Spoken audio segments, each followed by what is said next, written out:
Sveiciens! Ko tur daudz runāt? Šodien gāzīsim koku.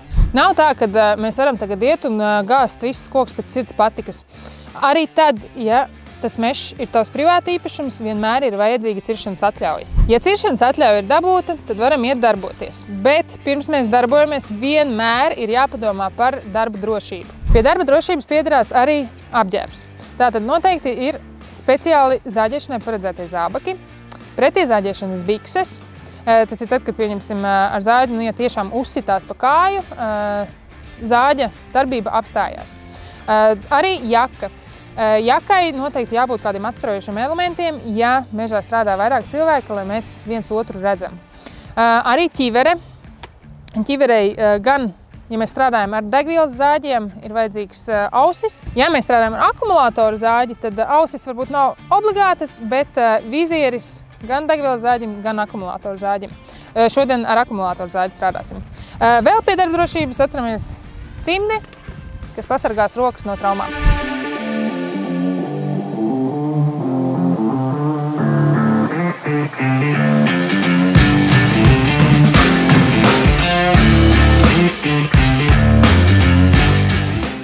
Ar sanitārās ciršanas atļauju mēs drīkstam mežos tīrīt vai zāģēt ārā sausos kokus, slimos bojātos, kā piemēram šo te egli ir sagrauzis mizgrauzis. Varam redzēt, kur ir bojājuma vietas, līdz ar to koks ir gāžams. Pirms gāzt koku noteikti ir jāparūpējas par to, lai teritorija apkārt gāšanas vietai būtu iztīrīta.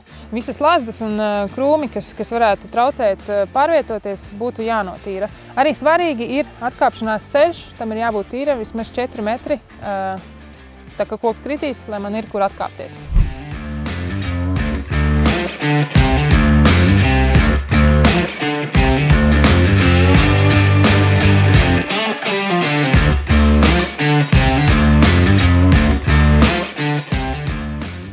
Lūk, laukums apkārt ir notīrīts. Nākamais, ko es gribētu izdarīt, ir nozāģēt šo te saknes atzaru, jo viņš varētu traucēt koka gāšanas virzienam, ko esmu iedomājusies.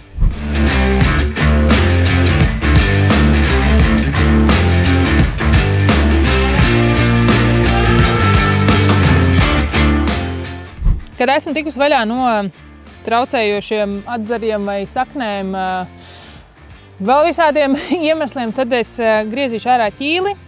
Ko dos ķīlis? Ķīlis dos kokam saprast, kurā virzienā viņam ir jāgāžās. Es gribu, lai koks gāžās uz turieni, tad ķīli arī veidošu šajā pusē, kas ir taisnā līnijā uz turieni.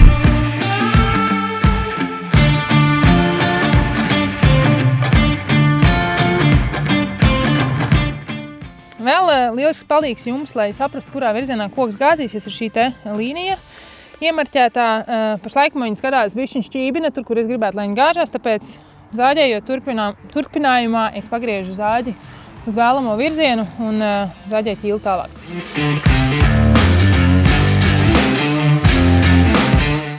Ķīlis izgriezts.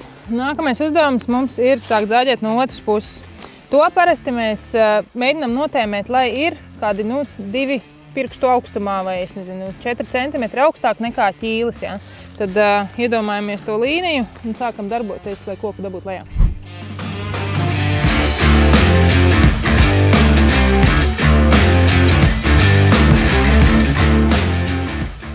Pirms es esmu aizgājis tālāk par pusi.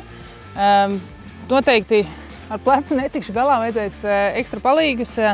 Tā kā es būšu sazāģējuši gana dziļi, tad mazākiem kokiem noteikti palīdzēs lāpstiņa. Bet, ja tie jau būs lielāki koki, tad ir jāņem talkā ķīļi.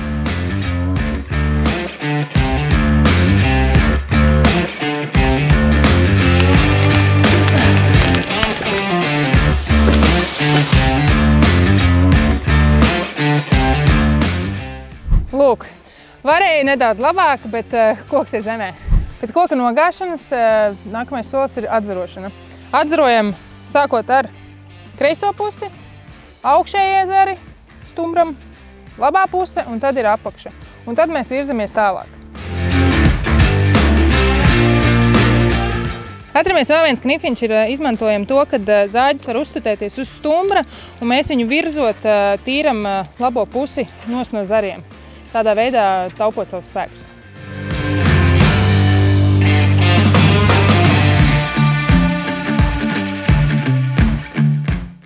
Tātad dalam mēs baļķi pēc vajadzībām, kā nu vajag. Šim kokam ir skaists taisns stumbrs, tātad lietas koks. Nomēram vismaz 6 metri, nozāģējam un dalam tālāk.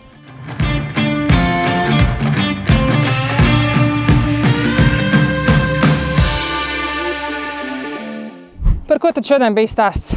Par to, ja mēs nogāžam koku, viņu kaut kur noteikti izmanto, vai nu lietas koks, taisam mēbeles, vai arī sarūpējam sev ziemai malku.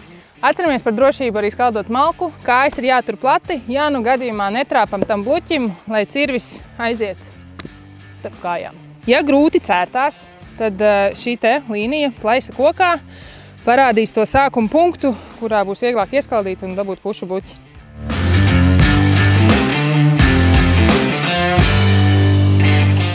Koks nogāsts, malka ziemai sarūpēta, tiekamies dārzos!